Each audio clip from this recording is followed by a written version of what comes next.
It all started as the kind of love story people dream about. Emily and I had been together for 10 years. 10 whole years of what I thought was an unbreakable bond. We had the kind of relationship others envied. We laughed at the same jokes, finished each other's sentences, and supported each other through every challenge life threw our way. I still remember the day I proposed to her. It was a warm summer evening, the sky painted in hues of pink and gold. I had taken her to our favorite spot by the lake, the place where we had our first date. When I got down on one knee, she gasped, tears welling up in her eyes, and before I could even finish my speech, she whispered, "Yes." I was the happiest man alive.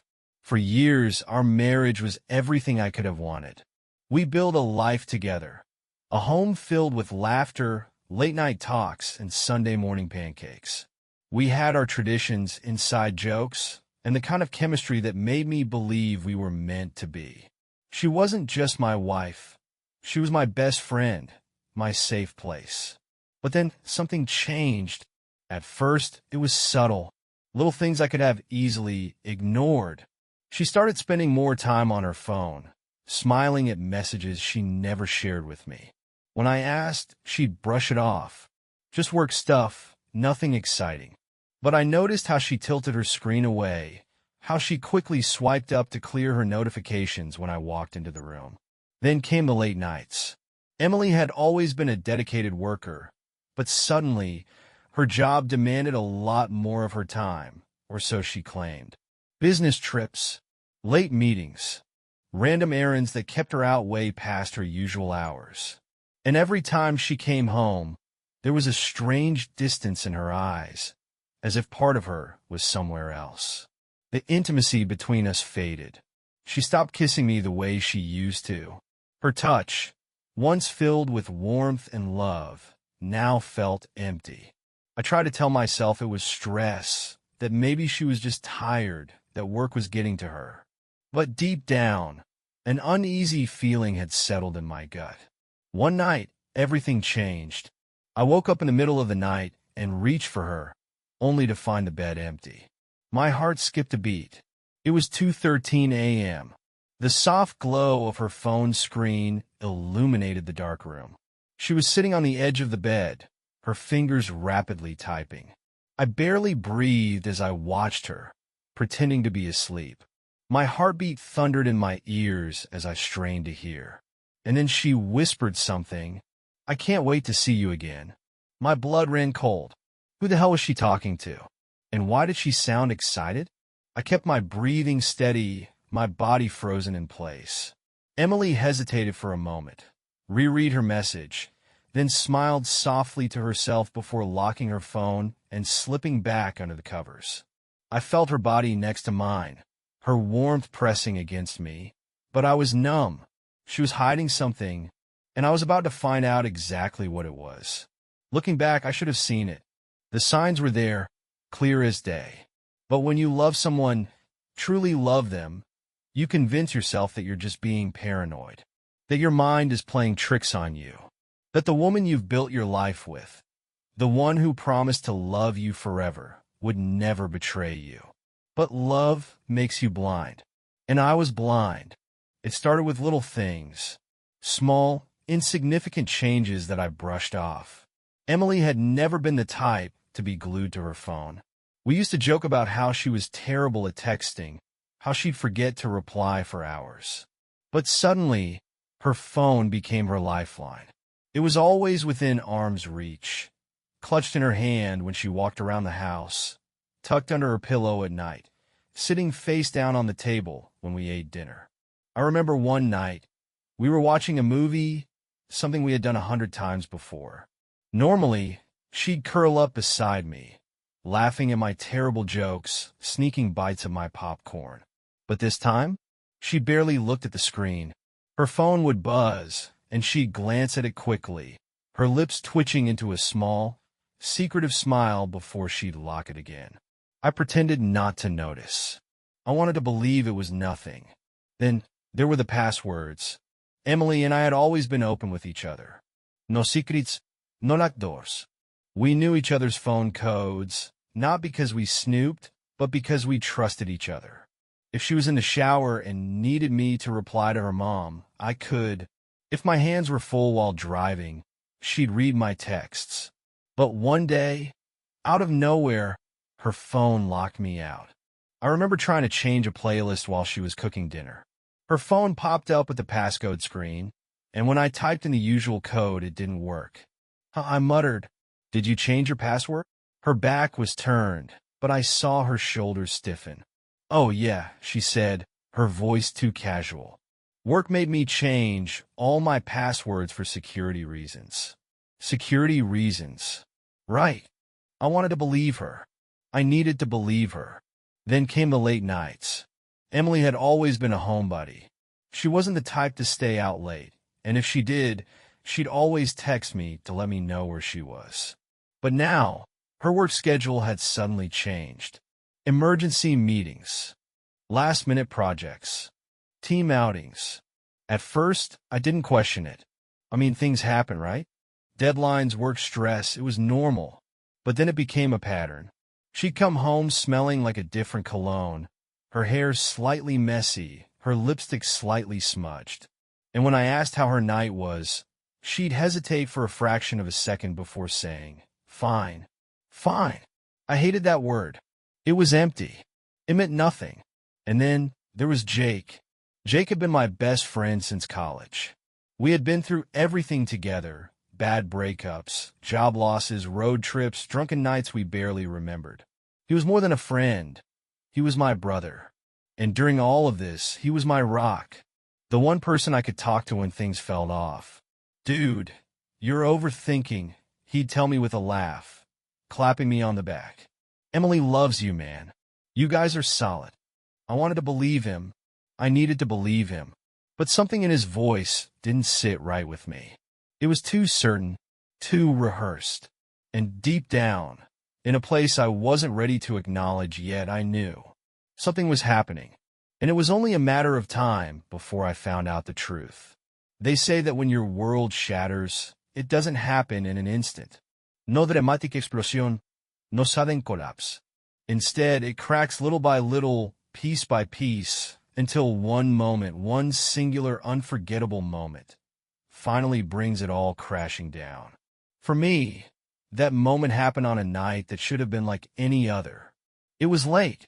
The kind of late where the world outside is eerily silent, where even the hum of the fridge in the kitchen seems deafening. I had been drifting in and out of sleep, wrapped in the familiar warmth of my bed, when something pulled me back to consciousness.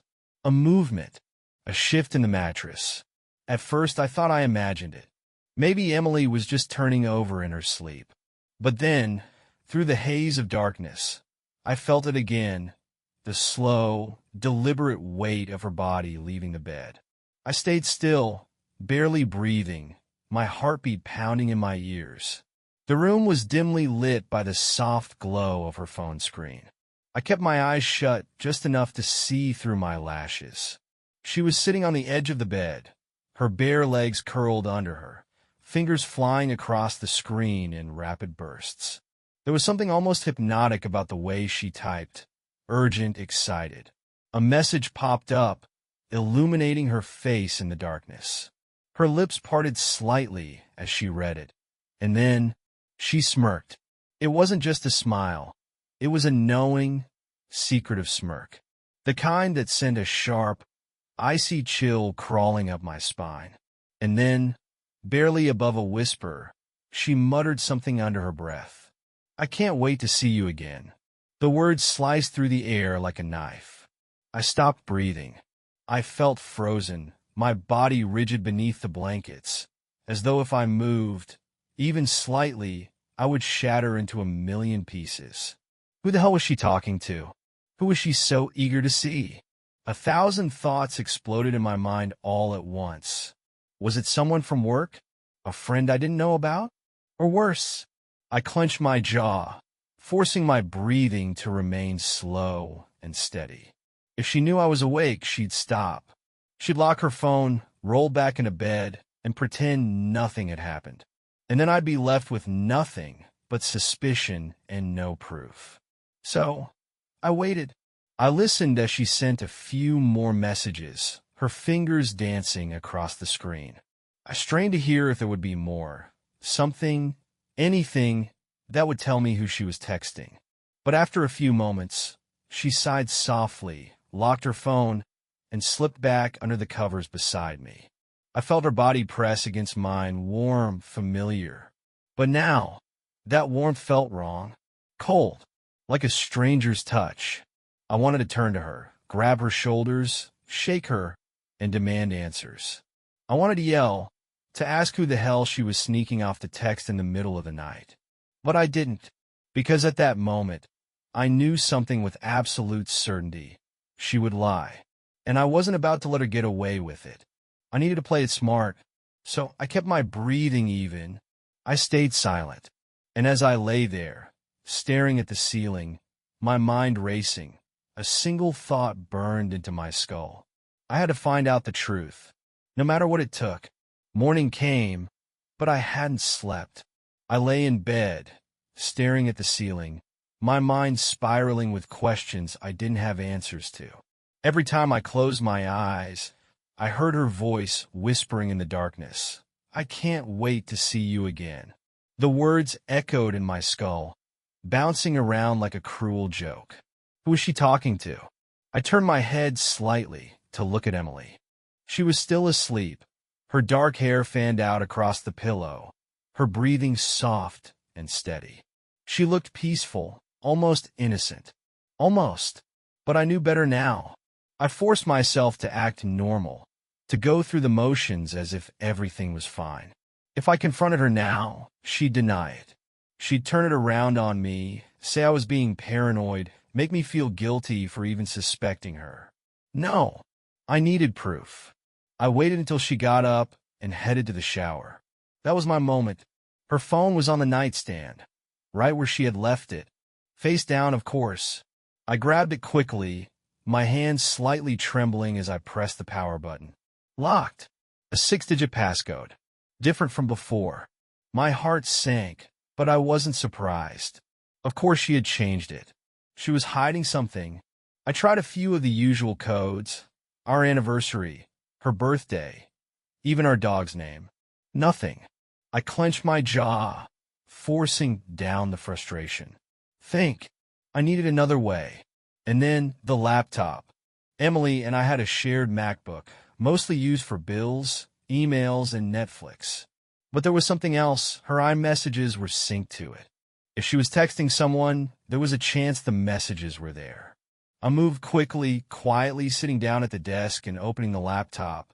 My pulse raced as the familiar blue and white text bubbles loaded on the screen. And then, boom. Messages. Hundreds of them. For a split second, I felt a rush of adrenaline. This was it, the truth, right in front of me. I scrolled, searching for any unfamiliar name, any conversation that stood out. But as I skimmed through the messages, my excitement faded. They were gone, deleted. A sick feeling settled in my stomach. She had covered her tracks. Who deletes their texts unless they have something to hide? This wasn't normal. This wasn't just work stuff. This wasn't nothing. She had been careful, too careful. But she had made one mistake. Deleting messages didn't mean they were completely gone. I took a deep breath, my hands steadying as I dug deeper. I checked the recently deleted folder. Empty. I searched through backups. Nothing there. Then something caught my eye, a notification for a new Apple ID login. My brows furrowed. Why would she be logging into a different Apple account? I clicked on her account settings, my heart hammering in my chest as I saw a secondary email address, one I didn't recognize. A backup. A second account. She had been hiding everything. At that moment, something inside me snapped. This wasn't just a case of her being distant. This was intentional. She had planned this. And now I needed to know just how far it went. Because if she thought she could keep this secret from me forever, she was dead wrong. That night, everything inside me was on fire. Rage, betrayal, heartbreak. I had spent the entire day trapped inside my own mind, replaying every conversation, every lie Emily had ever told me. She thought she had covered her tracks. She thought she was being careful, but she had no idea that I was watching. She had no idea that tonight I would catch her. I planned everything down to the last detail. Emily thought I was leaving for a work trip. Earlier that morning, I had casually told her, "Hey, I need to head out of town for a couple of days, last-minute meeting with the team." I watched her reaction closely, searching for the slightest flicker of guilt or relief. She barely hesitated. "Oh," she said, keeping her voice neutral, but I saw something in her eyes, a tiny spark of excitement. "Yeah, just an overnight trip," I added, forcing myself to sound casual. "I'll be back late tomorrow." She nodded, giving me a small smile, but I could feel the energy shift. She wasn't disappointed. No, she was already making plans. 8 p.m., the setup. I packed a bag, grabbed my car keys, and went through the motions like I always did. Kissed her goodbye. Told her I'd call when I got to the hotel. Walked out the door, but I never left. Instead, I parked my car 2 blocks away and waited. 9:15 p.m., the departure. It didn't take long. An hour later, Emily emerged from the house, dressed differently than she had been earlier. Her casual leggings and oversized hoodie were gone. Instead, she wore a tight black dress, the kind she used to wear for me on special nights. My stomach twisted. She got into her car, her movements quick, almost eager. I waited until she pulled out of the driveway, then followed her. My hands gripped the wheel tightly as I trailed behind her, keeping my distance, my heart hammering in my chest. Where was she going? Who was she going to see? With every mile, the answers felt closer, but so did the pain. 9:42 p.m., the motel. Then, she took a turn off the main road, pulling into a dimly lit motel parking lot. My breath caught in my throat. Not a restaurant. Not a bar. Not a friend's house. A motel. The kind with faded neon signs, peeling paint, and single-story rooms where no one asks questions. I swallowed hard, my grip on the steering wheel turning my knuckles white. I parked a few cars away, my pulse racing so fast I thought I might pass out. I watched as she stepped out of her car, checked her reflection in the window, and smoothed her dress. Then, with a quick glance around, she walked toward one of the doors and knocked. Someone was already waiting for her. My vision blurred with rage. A shadow moved behind the door. The handle turned. The door opened. And then I saw him. And in that moment, my entire world came crashing down. My pulse thundered in my ears as I crept closer, every step measured, every breath controlled. The night air was thick, humid, wrapping around me like a suffocating blanket, but I barely noticed. All I could focus on was Emily, my wife, walking toward that motel door, moving with a purpose I had never seen before. She didn't hesitate. She didn't check her phone. She knew exactly where she was going. She had done this before. The realization hit me like a brick to the chest, knocking the air from my lungs. I swallowed the burning anger rising inside me, forcing my legs to keep moving, my body to stay hidden in the shadows of the parking lot. I couldn't get too close. Not yet. If she saw me, I'd never get the truth. She reached the door, knocked once. A few agonizing seconds passed. Then the handle turned. The door opened. And then a voice, a man's voice. Deep, familiar, too familiar. I stiffened, my mind scrambling to place it. Who the hell? And then he stepped into the light. My breath caught in my throat. Jake, my best friend. For a split second, I couldn't process it. My brain refused to connect the dots. Jake? Jake? The man who had been by my side through everything? The guy who had been my brother and all, but blood? The same Jake who had looked me in the eye just days ago, laughing over beers, telling me I was overthinking? The Jake who had patted my shoulder and reassured me that Emily loved me? That Jake? standing there smiling at my wife, his body language casual, familiar, comfortable, like this was normal. Like this was routine. My stomach twisted so hard I thought I might be sick. I watched as Emily stepped inside, and Jake closed the door behind her. The lock clicked. Something inside me snapped. I dug my nails into my palm, trying to control the white-hot rage coursing through me. My vision blurred at the edges. My breathing became shallow, uneven. How long? How long had this been going on? Had it started recently? Or had it been months? Years? Had they laughed about me behind my back?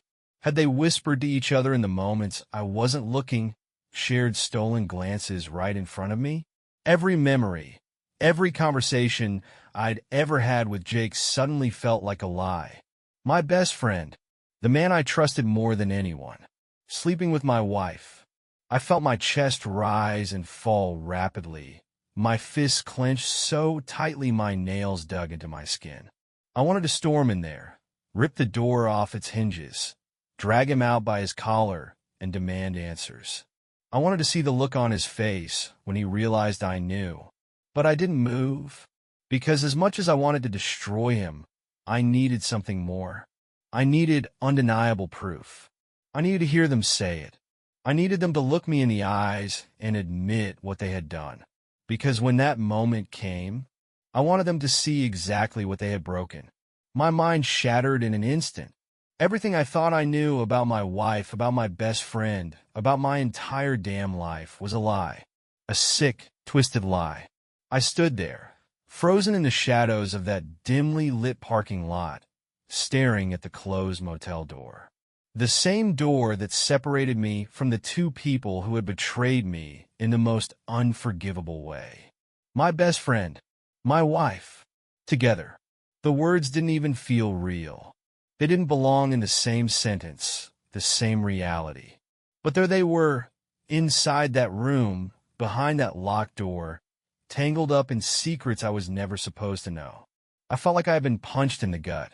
My stomach twisted violently, a deep, raw sickness creeping into my bones. This wasn't a nightmare.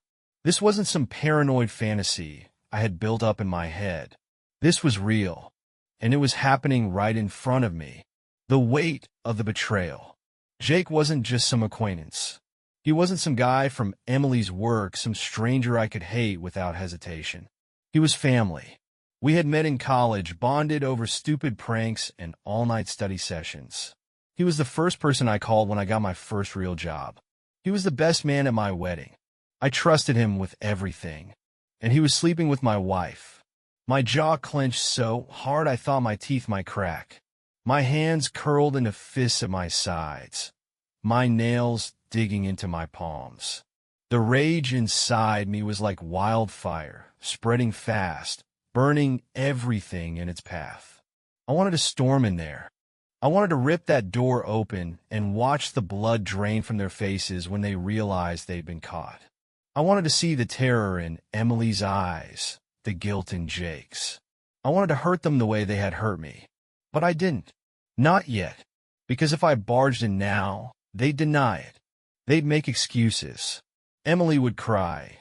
Jake would fumble for words. And in the end, I'd be left standing there, angry, broken, but without undeniable proof. No. If I was going to confront them, if I was going to make them face the truth, I needed something more. I needed evidence. Catching them in the act. I took a deep, steadying breath, forcing myself to think clearly through the rage clouding my mind. I reached into my pocket, pulled out my phone, and hit record. The screen lit up with the soft glow of the camera as I zoomed in on the motel door, capturing the room number, the car Emily had driven here, the way she had hesitated before knocking, like she was afraid or excited. I moved closer, slow and careful, my heart hammering against my ribs. Then I heard it. Laughter. Emily's voice, light and teasing, the way she used to sound with me. Then Jake's, deep and familiar, followed by the unmistakable rustle of fabric, the sound of movement. My grip tightened around my phone. my fingers trembling as I held the camera steady. Then, her voice again. "I missed you." A lump formed in my throat, but I forced myself to keep listening. Jake chuckled. "Me too, babe. Babe." The words sliced through me like a dagger. I swallowed back the bile rising in my throat, forcing my breathing to stay controlled. This was what I needed. Proof. I crept closer, angling my phone just enough to catch a glimpse through the thin crack between the door and the frame. And that's when I saw them. Emily's arms draped around his neck, Jake's hands resting on her waist. The way she looked at him, the way she used to look at me. My entire body locked up, my lungs felt tight, my head light. The reality of it hit me like a freight train. There was no coming back from this. I had spent weeks drowning in doubt, wondering if I was losing my mind, convincing myself that maybe, just maybe, I was imagining things. But I wasn't. It was real. And now I had everything I needed. I hit stop on the recording, my thumb hovering over the screen for a second longer than necessary. Then slowly, carefully, I backed away. Because the next time I saw them, there would be no running, no lying, no excuses. They would have to face what they had done. And I would be ready. The next morning, I didn't feel like myself. I had barely slept. My mind was running on pure rage and exhaustion, but somehow I had never felt more focused in my life. Every move I made felt deliberate, controlled, calculated. I wasn't going to lose my temper. I wasn't going to scream or throw punches like some jealous fool. No, I was going to make them feel the weight of what they had done. I needed to look Jake in the eye. I needed to see the moment he realized I knew everything. So I did the one thing he'd never expect. I invited him over. I picked up my phone, my hand steady despite the fire raging inside me, and texted him like nothing had changed. Me. "Hey man, you around today? Want to grab a beer?" It took him all of 2 minutes to reply. "Jake, yeah, dude. What time?" I stared at his response, my stomach churning with disgust. The casual, easygoing tone. The way he called me dude like he hadn't just spent the night in a motel room with my wife. I clenched my jaw so hard it ached. "Me? Come by my place in an hour." "Jake, sounds good." I tossed my phone on the counter and exhaled slowly. 1 hour. That was all the time I had left before I tore his world apart. I spent that hour pacing the house, running over every possible outcome in my head. Would he deny it? Try to spin some ridiculous story? Act offended that I'd even suggest such a thing? Or worse, would he smirk, shrug, and admit it without shame? I wasn't sure which scenario would be worse. I heard his car pull into the driveway, right on time. I didn't rush to the door. I took my time, letting him wait outside like he was just another visitor, not someone I had considered family for over a decade. When I finally opened the door, I forced a smile. "Hey man," I said, stepping aside to let him in. Jake walked in, casual as ever, like he hadn't just ripped my life apart.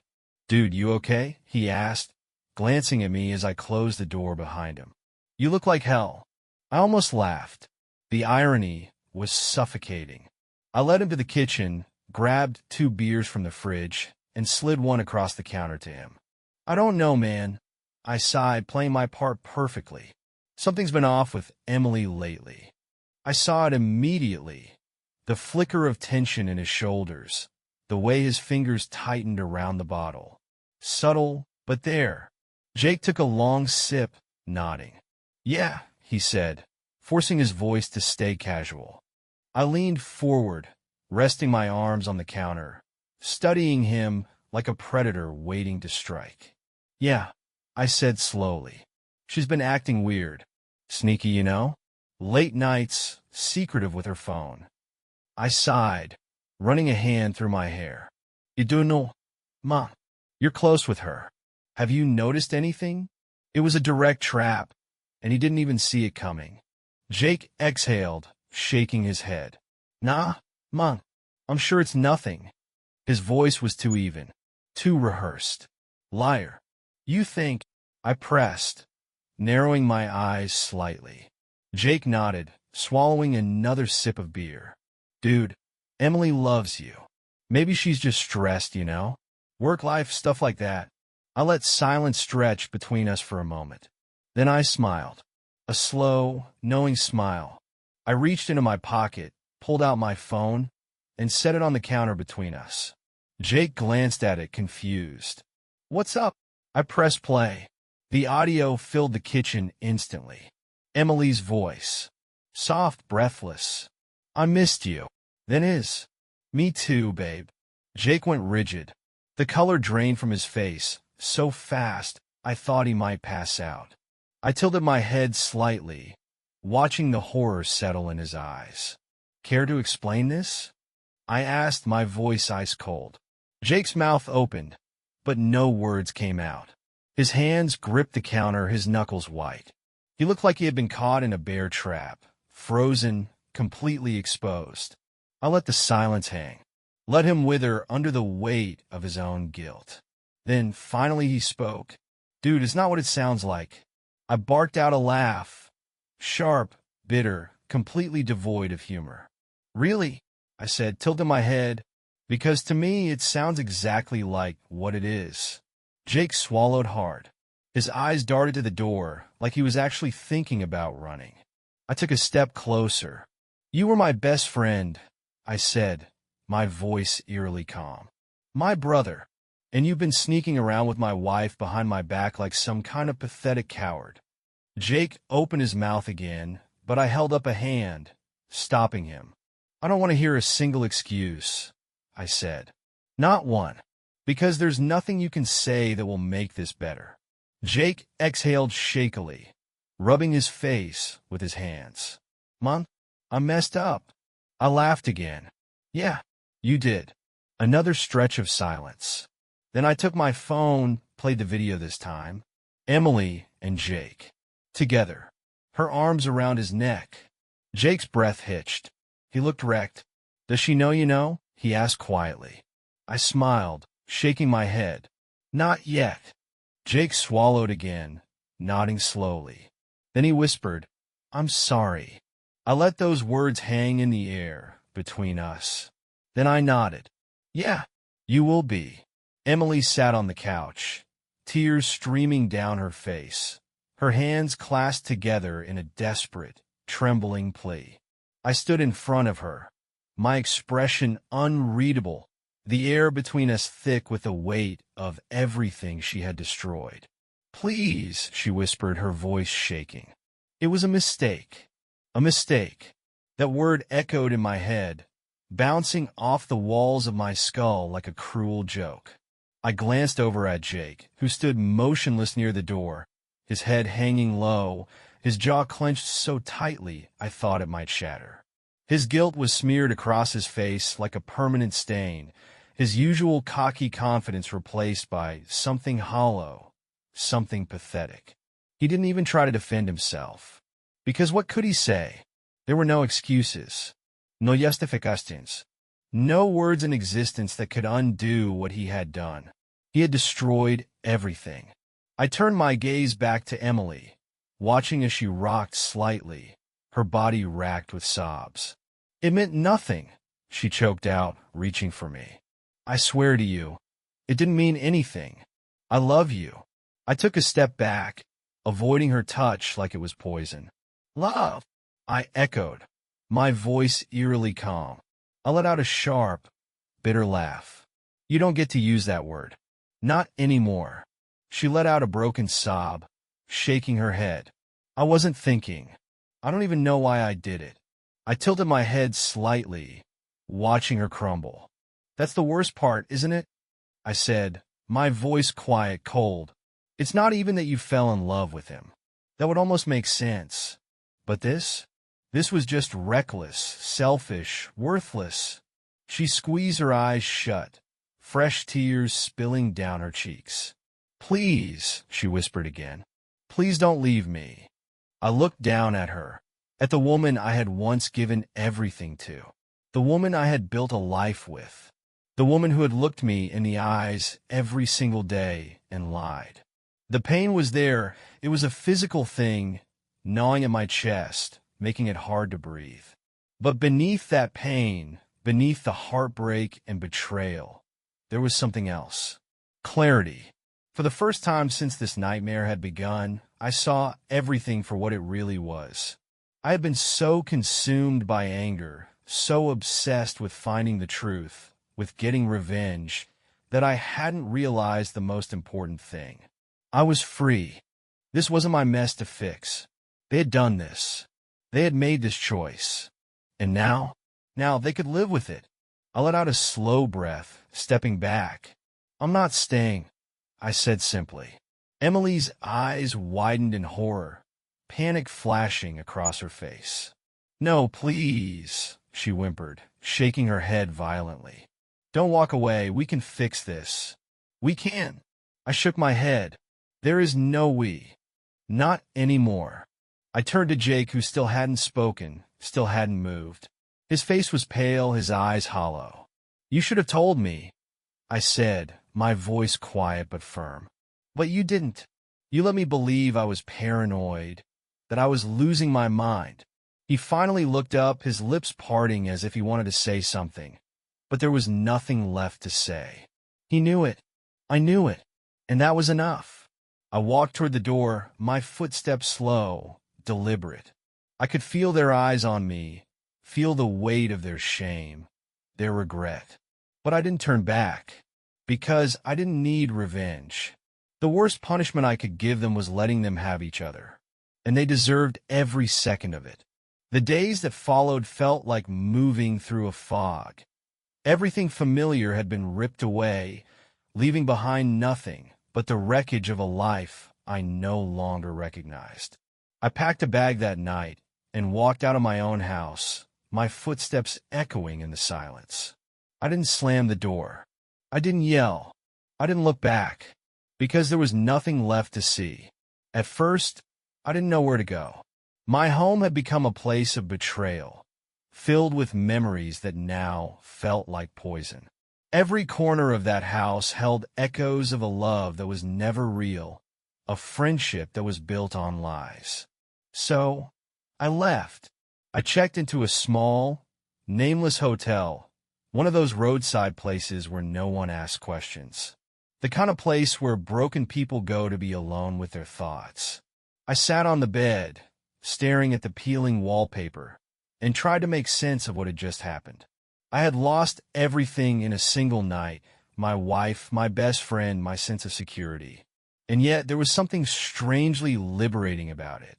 For the first time in a long time, I wasn't drowning in suspicion. I wasn't questioning myself, doubting my instincts, fighting to hold on to something that wasn't worth saving. The truth had burned through all the illusions, leaving me with only one path forward, starting over. The road to healing. It wasn't easy. The mornings were the hardest. Waking up alone, reaching for someone who wasn't there, feeling the cold emptiness of the bed beside me. I kept expecting my phone to buzz with a message from Jake, some pathetic excuse or attempt at redemption. It never came. I kept expecting Emily to show up at my door, tears in her eyes, begging me to forgive her. She never did. And somehow, that made it easier, because it meant they weren't my problem anymore. Instead of wasting my energy on them, I poured it into myself. I went to the gym. I picked up hobbies I had long abandoned. I took road trips with real friends, people who actually gave a damn about me. And little by little, I felt the pieces of myself come back together. One day, I woke up and realized something.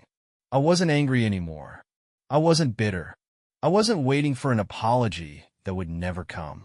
I was free, the real victory. Looking back, I realized that betrayal isn't just about cheating. It's about trust. It's about believing in someone so completely, only to have them rip that belief away without a second thought. It wasn't just Emily who betrayed me. It was Jake, too.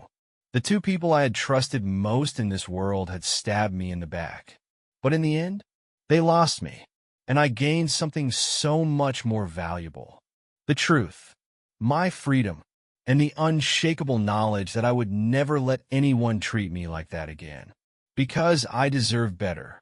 And maybe, just maybe, this wasn't the end of my story, but the beginning of something greater. Have you ever trusted someone completely, only to have them betray you in the worst way possible? Tell me your story in the comments. Let's talk about it. And remember, sometimes walking away is the strongest thing you'll ever do.